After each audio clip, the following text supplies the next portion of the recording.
Bienvenidos a Ceteris Paribus, el foro de economía de la Universidad de Pensilvania. Acá discutimos sobre el pasado, el presente y el futuro de la economía en español. Hoy tenemos el placer de tener con nosotros a Alfonso Carballo. Él es profesor de la Universidad del Neoma Business School en Francia y hablaremos de su trabajo Income and Inequality in the Aztec Empire on the Eve of the Spanish Conquest.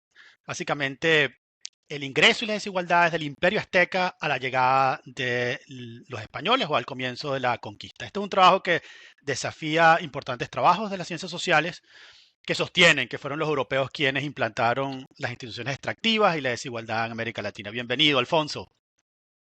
Muchas gracias, Ángel. Gracias por invitarme a Ceteris Paribus, este fabuloso foro de economía que organiza la Universidad de Pensilvania. Muchas gracias por organizar esta iniciativa a una audiencia de habla hispana.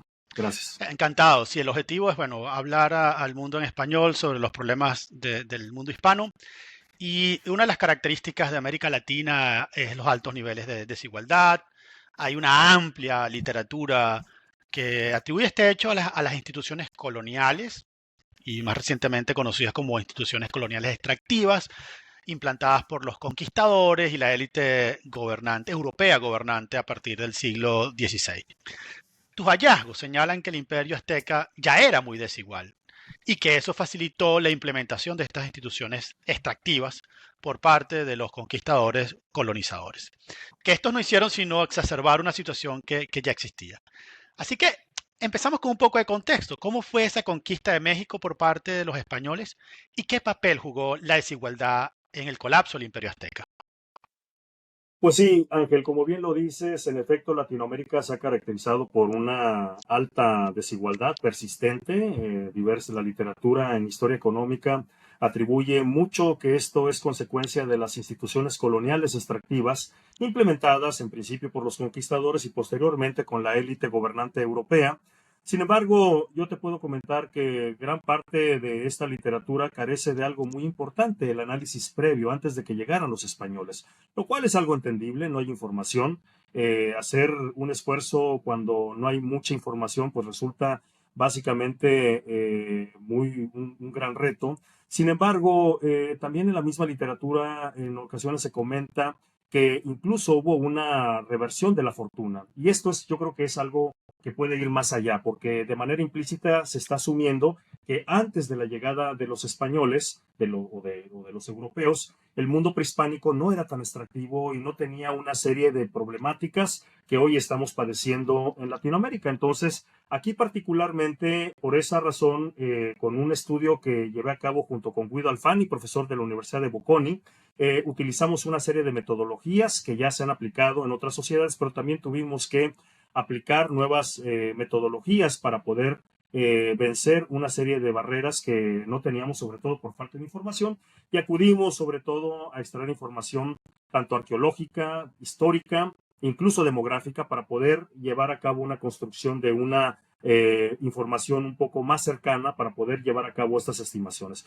Sobre la pregunta central, sobre qué tan desigual era el imperio azteca previo a la llegada de los europeos, pues es la parte central de este paper que nosotros nos proponemos investigar, pero al mismo tiempo también nosotros nos proponemos dar respuesta a otras preguntas. Si esta desigualdad contribuyó a la caída de Tenochtitlan, es una segunda pregunta clave. Y otra pregunta importante, si estas instituciones facilitó a los europeos la implantación de instituciones extractivas en el periodo colonial. Es decir, no solamente estamos analizando cómo era la desigualdad en el Imperio Azteca, sino también cuáles fueron las consecuencias tanto para la caída como para el México colonial, las instituciones que se dieron en ese momento. Y esto yo creo que es muy relevante, puesto que hay también, además de las visiones académicas que requerimos nosotros también voltear hacia el pasado, también requiere un análisis de una visión que tenemos en muchas regiones de Latinoamérica. Yo te puedo poner como ejemplo simplemente que en el Palacio Nacional de México hay una serie de murales hechos por un pintor muy famoso, Diego Rivera. Un mural de ellos habla cómo está la Tenochtitlan antes de la llegada de los españoles y te habla de un mundo perfecto. Está sentado el Tlatoani, es decir, el emperador, la sociedad está viviendo felizmente, hay trabajo, no hay hambre, todo es perfecto. Y de repente hay otro mural en el mismo Palacio Nacional de México donde está la historia de México, y en la parte de la conquista se está viendo cómo todo lo malo, la esclavitud, la sífilis, las enfermedades, la desigualdad, la discriminación, viene de parte de los europeos. Y esto yo creo que es un tema que no solamente tiene implicaciones en el mundo académico, lo que estamos estudiando, sino también en nuestra visión que tenemos hacia nosotros mismos. Yo como mexicano, pues es importante voltear hacia atrás para poder entender mejor estos problemas de México. Y sobre tu pregunta sobre cómo fue la conquista de México y sobre todo cuál es el papel que jugó la desigualdad en el colapso del Imperio Azteca. Bueno, yo te puedo decir que la conquista de México fue un proceso muy largo. No estamos nada más viendo la caída de Tenochtitlan. Podemos considerar una conquista espiritual que duró varias décadas.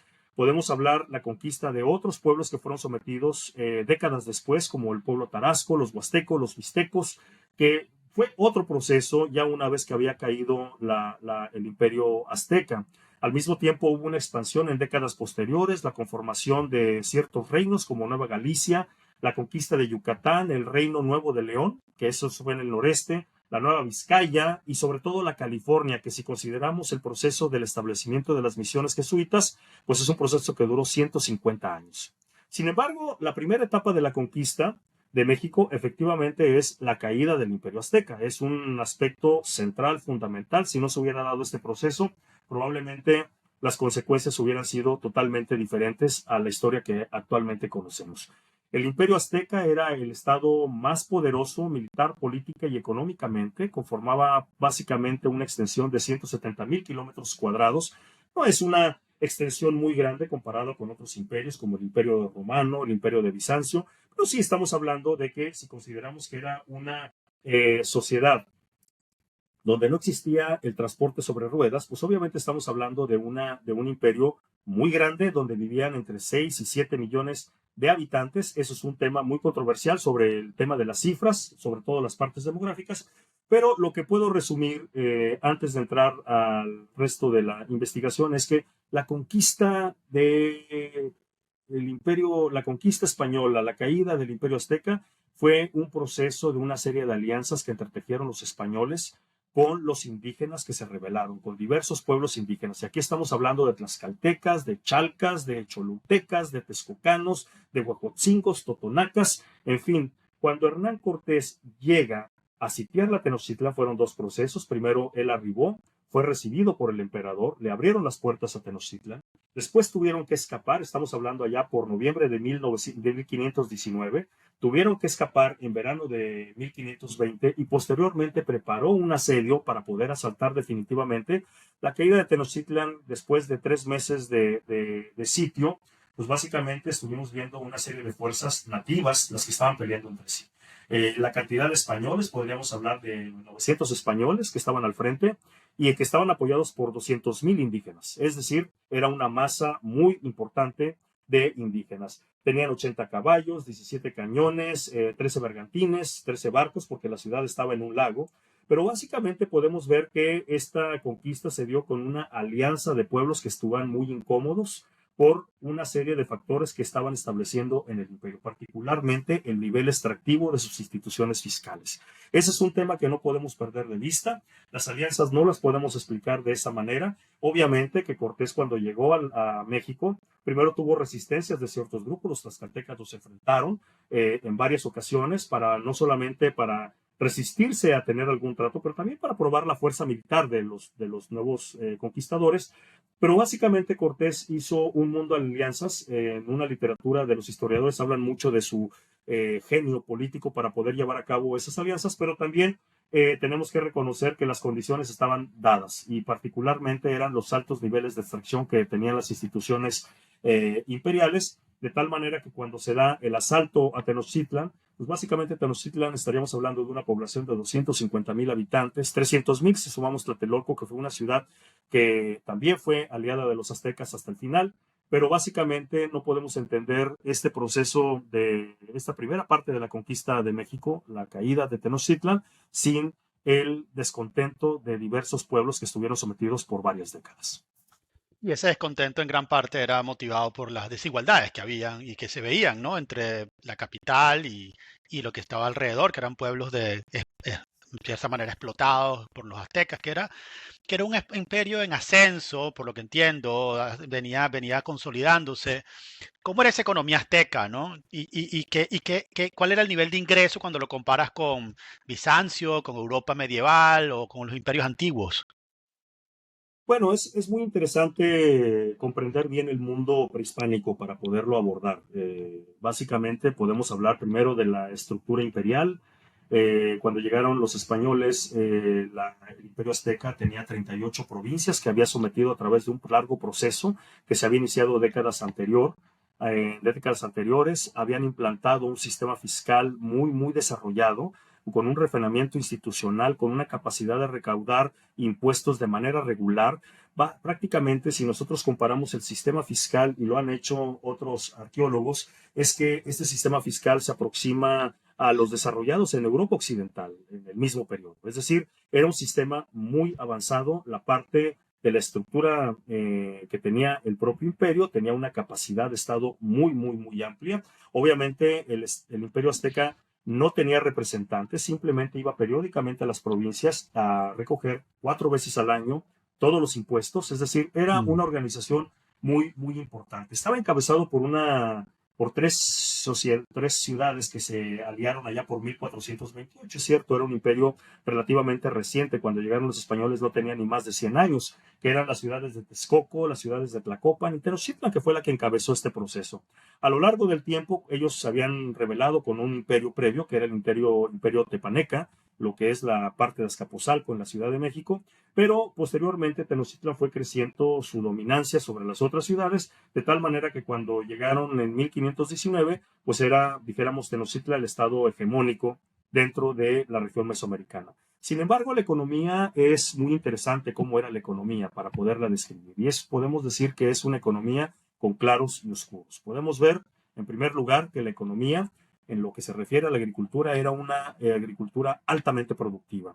Tenía una infraestructura basada en sistema de riegos, había una tecnología muy avanzada, de tal manera que los propios, en el mundo azteca, se había desarrollado toda la agricultura en un nivel muy por encima de otras sociedades. Estamos hablando que tenían una domesticación de plantas muy desarrollado, de tal manera que había una fuerte producción. Y esto tuvo otra serie de impactos que ahorita voy a abordar, por ejemplo, un impacto demográfico, que fue una explosión demográfica muy amplia durante las últimas décadas, pero también esta economía requería de un uso intensivo de la energía humana, es decir, no tenían un transporte de ruedas ni de bestias de carga, de tal manera que era un sistema con un transporte muy ineficiente que requería mucha energía humana. Al mismo tiempo había una población que no estaba muy especializada, ¿cierto? Un pequeño sector de la sociedad que no representaba más del 2% de la sociedad.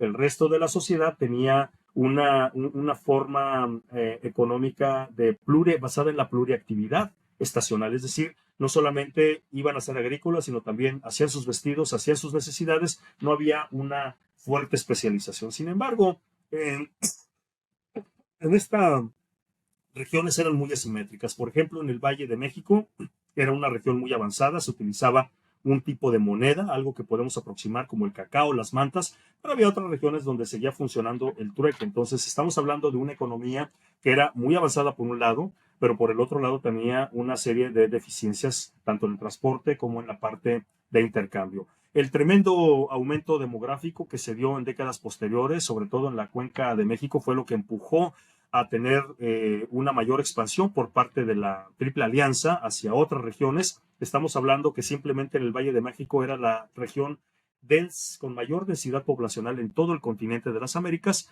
Y bueno, el continuo estado de guerra que estaba promoviendo el Imperio Azteca hacía que este sistema fiscal fuera muy extractivo. Incluso años antes de que llegaran los europeos, en el propio periodo de Moctezuma Xocoyotzin, se dieron unas reformas que fueron a favor de la élite, donde se exacerbó esta estratificación social, la nobleza se apropió de la tierra y básicamente estamos hablando del 95% de la población no disponía de tierra. Es decir, ellos tenían mecanismos de control por parte de la élite, no solamente del Imperio Azteca, sino también las élites provinciales, que ellos controlaban un importante recurso como era la agricultura. De tal manera que esto era una sociedad con estas características, pero que al mismo tiempo la propia expansión comercial también dinamizó una economía, por ejemplo, fomentó un mayor comercio, una integración de mercados. Eh, Esto benefició en algunos casos a algunas élites provinciales que básicamente pues sacaron provecho de este nuevo trato, pero en otros, en la mayoría de los casos, se vivió una caída de los ingresos por parte de la élite y también los arqueólogos han visto una caída en sistema, en el bienestar de la población. Se pueden ver en la expectativa de vida, en el tamaño de los esqueletos. En pocas palabras, la expansión del Imperio Azteca implicó también una serie de retrocesos para muchos lugares de la población en América, en el Imperio Azteca. Yo entenderlo porque, digamos, sobre todo en México y Perú, este es el pasado, que 500 años no es nada cuando vemos un poco la historia completa y esto sigue pues persistiendo en el tiempo, ¿no? Creo que tu gran aporte es haber calculado el ingreso de la economía azteca, los ingresos que es la única manera de saber qué tan ricos eran o qué tan pobres o qué tan desiguales eran. ¿Cómo calculaste el ingreso y cómo era respecto a al mundo antiguo, al mundo neolítico, o, bueno, el mundo agrícola? ¿Cómo era ese nivel de ingreso? ¿Qué tan avanzado era en términos de ingreso la economía azteca? Bueno, en primer lugar, esto fue una de las primeras complejidades que tuvimos que afrontar para poder llevar a cabo esto. Y si bien es cierto, no hicimos una estimación total de los ingresos, hicimos aproximaciones y esto utilizamos básicamente una relación que ha sido explotada por muchos historiadores y arqueólogos que tiene que ver con esa relación como que tiene que ver con la densidad de la población que se ha utilizado como una proxy del ingreso. Mm. Entonces, lo que nosotros hicimos es que para 66 sociedades preindustriales, incluso contemporáneas de ese tiempo, y otras más antiguas, empezamos a ver esa relación que se presenta entre el nivel de la densidad de la población con los niveles de ingreso que han estimado o que han realizado otros estudios donde se cuenta de mayor información, como es el Imperio Romano, Bizancio, en fin, otras sociedades que se dispuso de mayor información.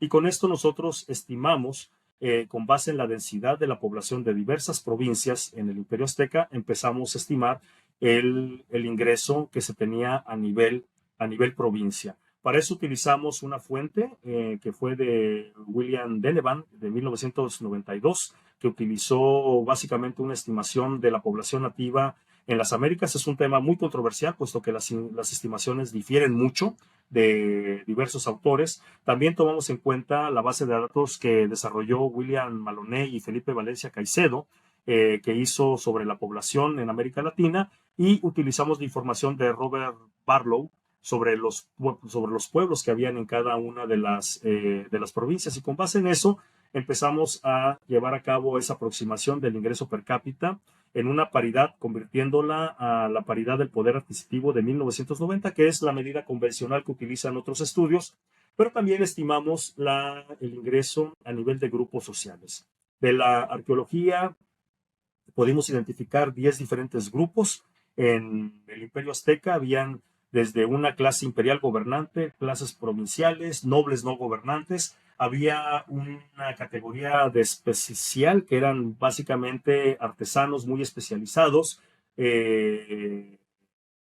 religiosos, en fin, era una clase, dijéramos que venía en un segundo nivel, y después venían todas las categorías de los plebeyos e incluso esclavos, que era un porcentaje relativamente alto, estamos hablando de un 3% de la población en el Imperio Azteca eran esclavos. Obviamente, la concepción de esclavos era muy distinta a los esclavos que conocimos en los periodos coloniales, puesto que era en muchas ocasiones una pena por alguna falta que hubieras infringido, o bien porque tú mismo te ofrecías como esclavo para poder evitar una hambruna, pero tus hijos no iban a tener esa descendencia, tus hijos Ok. iban a ser hombres libres. Entonces, pero independientemente de eso, estamos hablando que el ingreso también en los grupos sociales era muy dispar, y esto lo empezamos a calcular a través de diversas medidas, desde estar hablando cuáles eran los márgenes de extracción que tenía cada una de las clases sociales, pero también aproximándonos a una serie de salarios que se han documentado inmediatamente posterior a la conquista, haciendo las conversiones a las monedas de esa época, y al mismo tiempo también con los niveles calóricos para los grupos humanos que tenían que trabajar, como los comencé, tenían que hacer un enorme esfuerzo por la falta de ruedas. Eso básicamente fue como nosotros lo hicimos metodológicamente. Insisto, es una aproximación, pero yo creo que eso es importante. Simplemente lo que ya ha hecho la academia en otras investigaciones de tomar como proxy la densidad poblacional, nosotros simplemente la traducimos y la monetizamos para tenerlos en los estándares comunes, que son los dólares a 1990. Ahora, esa sociedad era, ¿qué tan desigual era con tus cálculos? ¿Y qué tan desigual era, o qué tan, digamos, relativamente, qué tan más o menos desigual era respecto al mundo antiguo? Sí, bueno, en primer lugar, en el mundo preindustrial, más que el mundo antiguo, yo creo que primero vemos los niveles de ingreso y después Mm, los niveles de las desigualdades económicas. En lo que se refiere al nivel de ingresos, mm. nosotros podemos ver que el Imperio Azteca a nivel general tenía un nivel de ingresos de $690 a precios de 1990, lo cual es un nivel de ingresos relativamente bueno para las condiciones. Es un hallazgo que incluso va más allá de otros hallazgos que se han realizado. Si nosotros lo comparamos con el Mediterráneo, por ejemplo, con el Mediterráneo durante el Imperio Romano, pues estamos hablando que esto más o menos es el nivel de ingresos que se tenían comparados con el Imperio Romano en el año 150 después de Cristo. Podemos hablar también que esto es comparable con Bizancio en el año 1000 después de Cristo, o incluso con Inglaterra en vísperas a la peste negra, estamos hablando allá por el año 1290, o incluso en la India en el año 1600. Más o menos es un nivel de ingreso que es muy consistente con otras sociedades, pero que era menor al ingreso que ya tenía España en aquel momento, en ese mismo tiempo, o el norte de Italia, la Italia renacentista, tenía mayores niveles de ingreso, muchos más altos, o incluso los Países Bajos. Entonces, estamos hablando que en términos promedio, el imperio azteca es un imperio que tiene un ingreso no muy alto como unas sociedades contemporáneas, pero sí mucho a la par de lo que se habían dado en otras sociedades preindustriales, relativamente alto.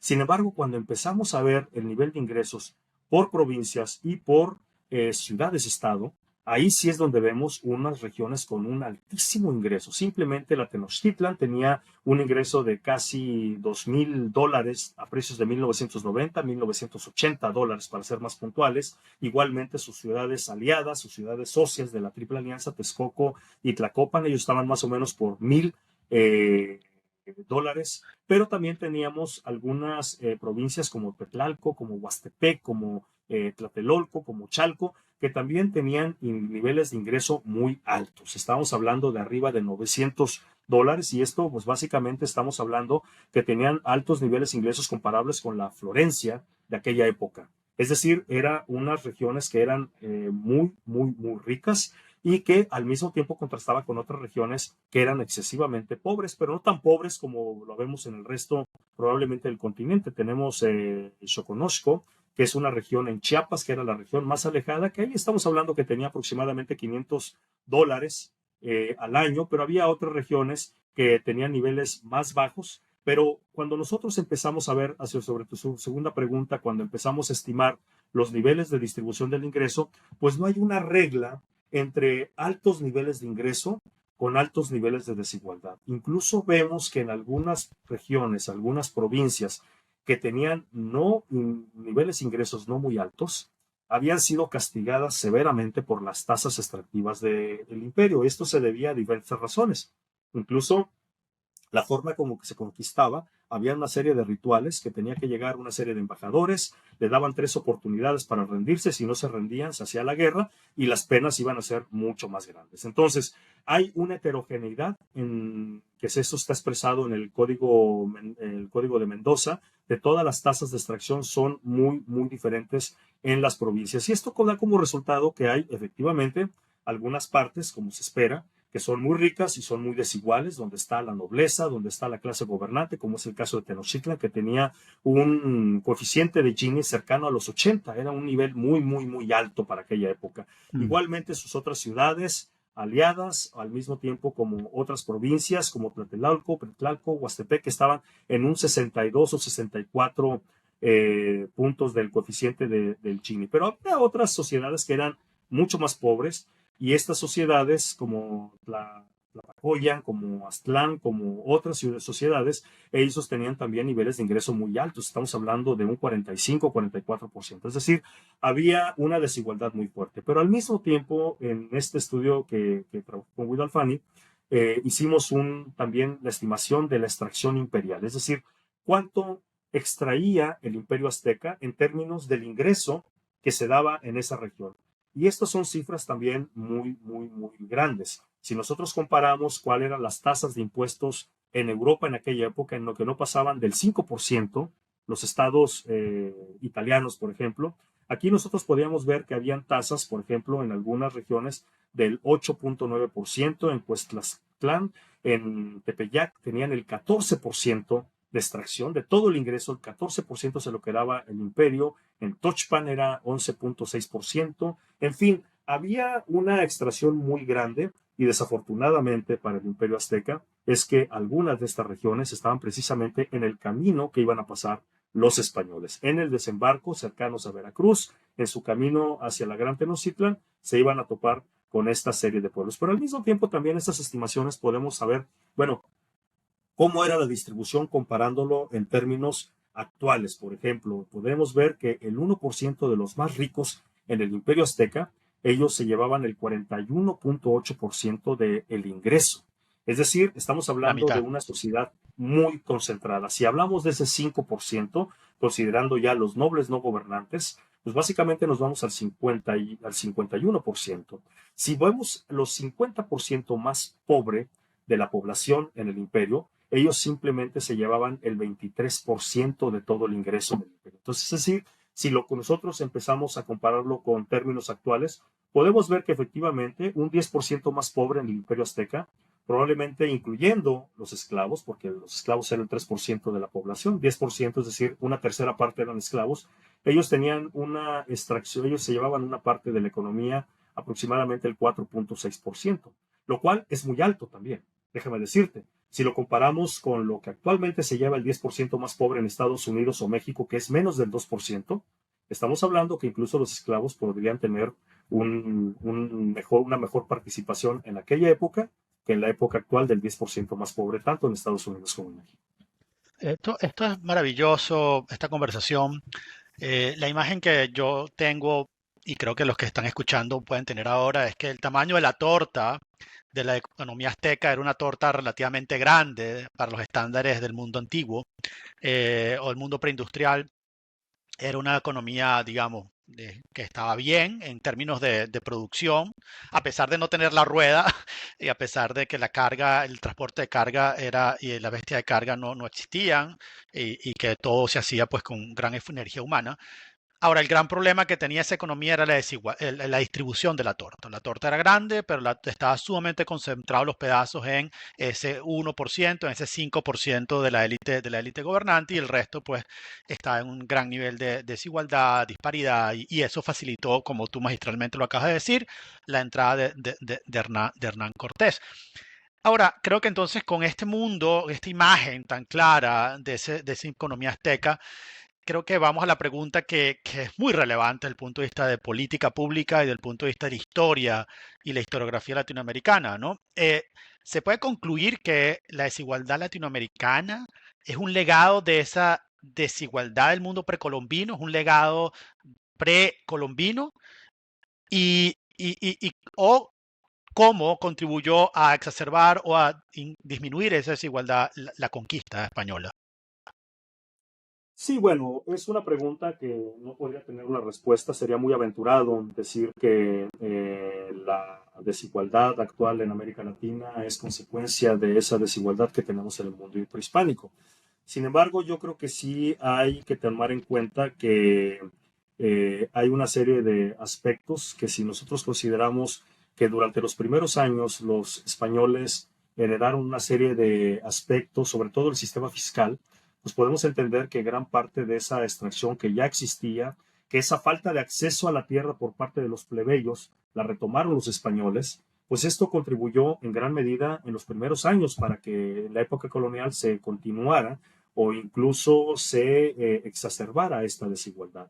¿Por qué lo digo? Bueno, finalmente nosotros podemos ver que en el caso de la colonia, pues hubieron nuevas actividades, que esas detonaron una mayor concentración del ingreso. Estamos hablando de la minería, de la ganadería que no existía, estamos hablando de una agricultura en ciertos plantíos. En el caso de Brasil ya se ha hablado mucho de esos plantíos que también exacerbaron mucho esa desigualdad y que son detonadores de esa desigualdad que actualmente le estamos llevando a cabo, pero también hay una serie de aspectos que implantaron los españoles, como pueden ser la, la, las castas, las etnias, las composiciones jerárquicas que seguimos arrastrando hasta nuestros días. Efectivamente, yo lo que te puedo decir es que sí hubo una continuidad por parte de una serie de instituciones que estaban funcionando para el mundo prehispánico y que los españoles, al menos durante la encomienda, fueron retomadas por parte de los europeos. Simplemente te puedo decir, el Códice Mendoza fue elaborado en 1540, años después de que cayó la Tenochtitlan. Igualmente hubo una matrícula de Huejotzingo que fue elaborada por los españoles. ¿Qué estaban haciendo los españoles? No estaban recopilando información simplemente para recopilar la historia de aquella época, era simplemente para saber cuáles eran las tasas de extracción, para ellos replicarlas en la nueva confección del imperio que estaban llevando a cabo. Entonces, básicamente sí podemos ver que hay una especie de una continuidad institucional en algunas dimensiones y sobre todo Ujú. también tenemos que entender que no solamente estamos hablando de lo que se refiere a instituciones como reglas del juego formales. Eso que muy bien lo señaló Alberto Alesina y Paula Giuliano sobre cómo diferenciar cultura e instituciones es un gran paso, pero si nosotros consideramos instituciones en un sentido más amplio, como lo considera Avner Grave, que son sistemas de factores sociales que en su conjunto generan regularidades en el comportamiento, pues obviamente tenemos mayores impactos. Simplemente en el aspecto cultural, las fiestas patronales que ya Eduardo Montero ha hablado aquí, pues son precisamente aspectos, instituciones, comportamientos regulares sociales que los adoptaron los frailes cuando llegaron a México, pero eran fiestas que ya se celebraban previamente. Estamos Mm. hablando de los sistemas fiscales que ellos los retomaron igualmente y también facilitaron el establecimiento de otras instituciones como la encomienda, como el repartimiento, ese trabajo forzoso que ya existía previamente, Mm. incluso la esclavitud ya Ujú. existía en las Américas. Entonces, esto es algo muy interesante que tenemos que tomar en cuenta, que si bien es cierto, no hay una evidencia de que estos hayan sido causa de lo que actualmente tenemos en América Latina, al menos sí influyó mucho en la confección de las instituciones coloniales, que es así directamente nos han estado afectando. Esto básicamente hay algunos estudios que están empezando a emerger. Felipe Valencia Caicedo ya hizo un estudio sobre la persistencia en la población antes de la llegada de los españoles hasta nuestras fechas. Y bueno, pues básicamente yo creo que es una nueva avenida de investigación que nosotros tenemos que empezar a ver. Sin embargo, hay también diferencias y hay rompimientos con esas instituciones.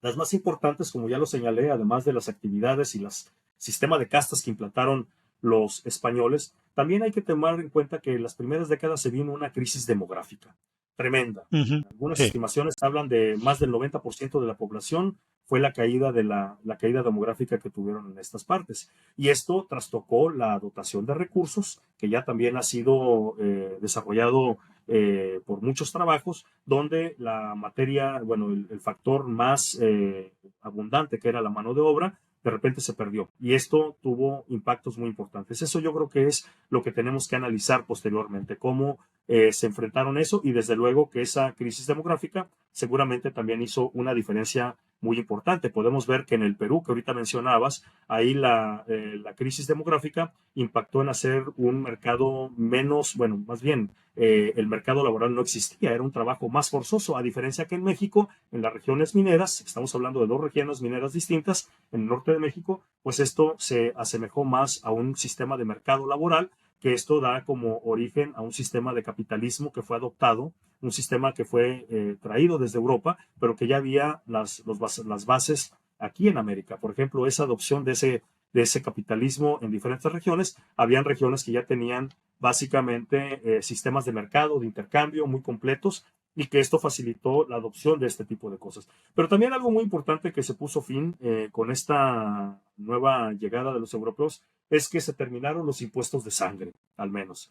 Es decir, una parte muy importante de los impuestos del sistema fiscal, que eso sí no se puede contabilizar, era la entrega de las familias que tenían que hacer aportaciones de sus hijos, de hijas, para que fueran Ujú. sacrificados. Y eso fue lo que más celebraron los pueblos cuando llegaron. De hecho, el cacique Gordo, que fue uno de los primeros aliados que se hizo con Cortés, sus lamentos eran precisamente porque se llevaban a la gente y tenían que ser sacrificados y era parte de los impuestos. De hecho, dos platillos muy famosos en México y en Centroamérica, como son los tamales y el pozole, originalmente era con cuerpos de guerreros que habían caído y obviamente ya fueron cambiados por los religiosos y fueron sustituidos por el cerdo. Entonces, en ese sentido, también podríamos hablar de un sistema altamente extractivo, que de cierta manera hubo algunas mejoras también en el caso de la población, pero si consideramos también de que hubo una caída demográfica, pues obviamente también hubo costos muy altos de este proceso de conquista que se experimentó. Esto ha sido una conversación muy encantadora. Digo, creo que conocer el mundo antiguo, el mundo precolonial, nos ayuda mucho es fundamental para entender a América Latina y la riqueza cultural y la mezcla de culturas y el encuentro de dos mundos, ¿no? Que es esta conversación que estamos teniendo. Y esa riqueza tiene grandes potencialidades. Lamentablemente, hoy en día, esta región que ya tú mostrabas con unos niveles de Gini, desigualdad de 80, del coeficiente de Gini, punto 80, es una desigualdad pues tremenda.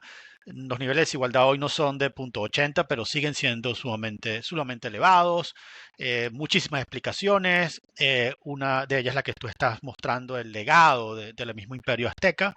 Eh, Creo que para aquellos que, igual que tú y yo, que hemos tenido cargos de responsabilidad en el servicio público, ¿qué retos plantean tus hallazgos para hacer América Latina un lugar menos desigual o más igualitario, más igual? Digamos, con estas herencias de milenarias o centenarias, ¿por dónde harías tú o empezarías tú a hacer América Latina un lugar más igualitario, un lugar más equitativo para todos? Bueno, yo creo que en primer lugar, a diferencia de otros estudios donde han señalado que la desigualdad probablemente viene de la Belle Époque, con el boom de todos los materiales que se exportaban cuando se empezó a globalizar o incluso después de la Segunda Guerra Mundial, aquí lo que estamos viendo es que esa desigualdad ya existía muchos años antes y que es importante tener en cuenta 80 puntos del Gini en lo que era la Tenochtitlan, pero 50 puntos para el Imperio Azteca era muy alto comparado con el Imperio Romano, que estaba alrededor entre 36 y 39 puntos del Gini, o Bizancio, que llegaba al 41, 43, que era algo más concentrado, Mm. o incluso estaba a la par de los Países Bajos, cuando ya los Países Bajos están en un proceso previo a la llegada de la revolución industrial, estaba teniendo otro tipo de un capitalismo temprano.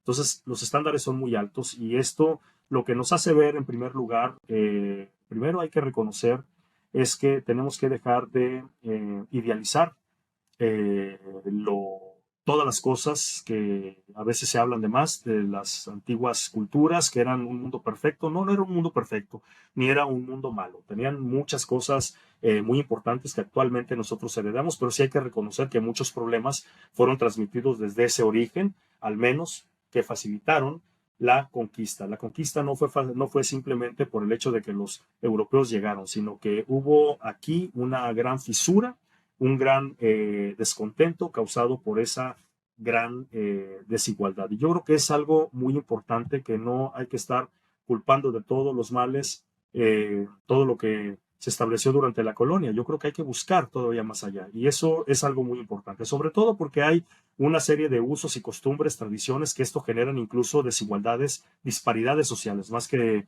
desigualdades económicas. Hay la venta de mujeres en algunas familias, desafortunadamente, pero tenemos que seguir investigando. Yo creo que esa es la parte muy importante para poder llevar a cabo una serie de medidas con mayor profundidad. Desde la academia también tenemos que voltear a ver esos legados históricos más allá del periodo colonial. Es un reto porque no tenemos información, pero yo creo que esto puede generar mucha luz y al menos poder entender más las posibles intervenciones que tenemos que hacer en nuestros contextos latinoamericanos. Yo estoy muy consciente que si hacemos intervenciones tempranas en diversos sectores de la sociedad, sobre todo aquellas regiones que han quedado más marginadas, se puede hacer una fuerte diferencia en los destinos de estas familias. También en el aspecto cultural estamos teniendo una serie de herencias. Simplemente la cohabitación es un sistema nuevo familiar que ha ingresado con mucha fuerza en América Latina. La nueva cohabitación que surge en Europa la ha adoptado mucho, sobre todo América del Sur, pero si nosotros volteamos a ver, bueno, esa cohabitación se ha estudiado, los sociólogos sobre todo, esa cohabitación también tiene implicaciones económicas. Las familias a lo mejor no tienen la seguridad de un ingreso como lo tienen las familias casadas, pero también podemos observar que esa cohabitación, si bien es cierto que se ha desarrollado más en esas regiones donde ha habido una fragmentación étnica más fuerte, donde hay diferentes grupos étnicos, también podemos voltear atrás que esa cohabitación era algo que existía antes de la llegada de los españoles, sobre todo en el mundo antiguo, y que los frailes tardaron muchos años en fomentar el matrimonio. Es decir, tenemos muchos aspectos, sobre todo culturales, que venimos arrastrando más allá de la época de la colonia, que no nada más estamos hablando de instituciones que se confeccionaron después de la independencia, con esa dependencia de la ruta que se da por la parte colonial, no, sino que también tenemos factores culturales muy importantes, que si esto lo vemos desde una perspectiva también como una especie de comportamientos regulares, pues obviamente estamos hablando que tenemos cambios muy importantes. Y por esa razón las intervenciones, no solamente tenemos que estar viendo el cambio de reglas, de leyes, sino también que tenemos que estar viendo esas intervenciones que impacten en esos comportamientos regulares que vienen desde hace ya más de 5 siglos. Alfonso, esto ha sido una conversación interesantísima para todos aquellos que están interesados en América Latina. No se puede entender América Latina sin entender el pasado prehispánico, precolonial, de culturas tan ricas como la azteca y por supuesto la inca.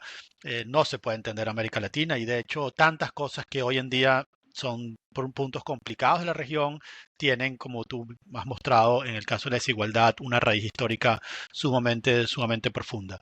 Ya para terminar, quisiera un mensaje que quisieras mandar a los que han escuchado este episodio y también un mensaje invitando a escuchar este episodio y por qué la importancia del mismo. Bueno, yo creo que aquí el mensaje pues va para dos diferentes audiencias. Uno son las audiencias que son los académicos. Necesitamos abrir nuevas avenidas, empezar a estudiar más allá nuestro pasado, como lo mencioné.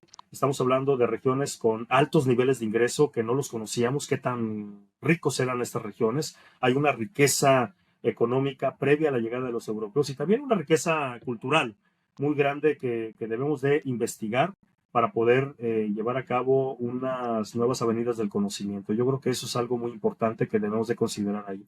Pero también para el otro público que ve este programa, que son los hacedores de política pública, los comunicadores, pues es importante que consideremos que la historia pesa mucho en América Latina. Y tenemos que tomar en cuenta que estos esfuerzos que se estén haciendo para conocer más pueden facilitar el mejor éxito de una serie de políticas públicas, adoptarlas, domesticarlas, porque no solamente podemos adoptar recetas cuando nos encontramos con una serie de implicaciones culturales, tenemos que voltear hacia nuestro pasado y básicamente seguir adelante resolviendo una serie de problemas. Actualmente, si bien el mundo europeo y el mundo de América del Norte está muy polarizado, podemos ver en algunos indicadores como en BIDEM que América Latina está todavía más polarizado. Y yo creo que no abunda mucho estar hablando de una historia de villanos y víctimas, quiénes fueron los conquistadores, que nosotros fuimos las víctimas. No, yo creo que eso es parte de nuestro mosaico cultural que tenemos que valorarlo y reconocerlo para dejar atrás esas desigualdades y mirar hacia adelante con un nuevo horizonte que requerimos urgentemente. Muchísimas gracias, Alfonso. Encantado de haberte tenido aquí. Esto fue Ceteris Paribus, el podcast de economía en español del Penn Initiative for the Study of Markets en el Departamento de Economía de la Universidad de Pensilvania. Aquí discutimos el pasado, el presente y el futuro de la economía en español, haciendo especial seguimiento a América Latina. Yo soy Ángel Alvarado. Me gustaría saber más de ustedes. Nos pueden contactar a través del Penn-Ceteris en Instagram y Twitter.